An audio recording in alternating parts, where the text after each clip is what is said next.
یہ جو رات کی تنہائی کی عبادت ہے، یہ تو تہجد کا وقت ہے، اس میں کی ہوئی عبادت ہے، اور اس میں کی ہوئی عبادت نفل نماز بھی ہے، تلاوت بھی ہے، مراقبہ بھی ہے، دعا بھی ہے، یہ سب بھی ہیں یا ان میں سے کوئی ایک بھی ہے، یہ انسان کے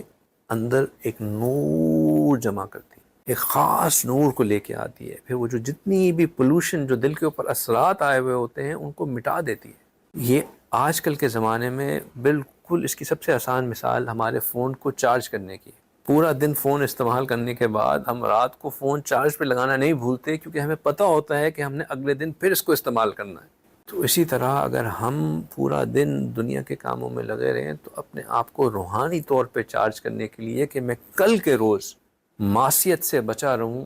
اس معصیت سے بچنے کے لیے اپنی روحانی قوت کو چارج کرنے کے لیے یہ تہجد کا وقت بہت ضروری ہے، بہت ضروری ہے۔ رات کو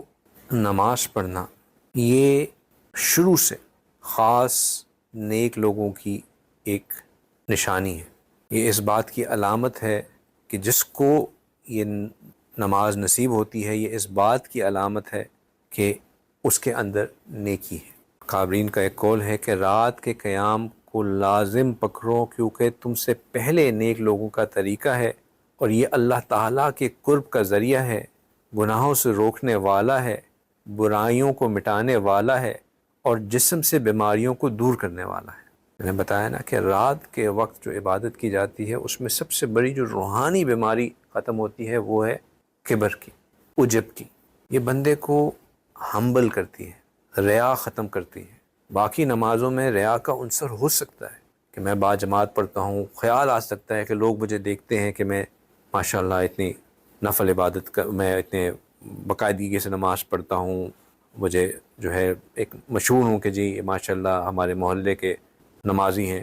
لیکن رات کی نماز کس نے دیکھنا ہے؟ وہ خالصتاً اللہ کے لیے ہوتی ہے، اس میں کوئی ریا نہیں ہوتی۔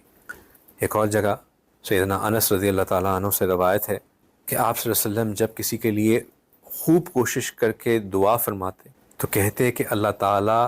تم پر نیک لوگوں کی نماز لازم کر دے جو رات کو قیام کرتے ہیں اور دن کو روزے رکھتے ہیں، وہ نہ گناہ گار ہوتے ہیں اور نہ ہی بدکار۔ تو رات کی نماز انسان کو جس کو نصیب ہوتی ہے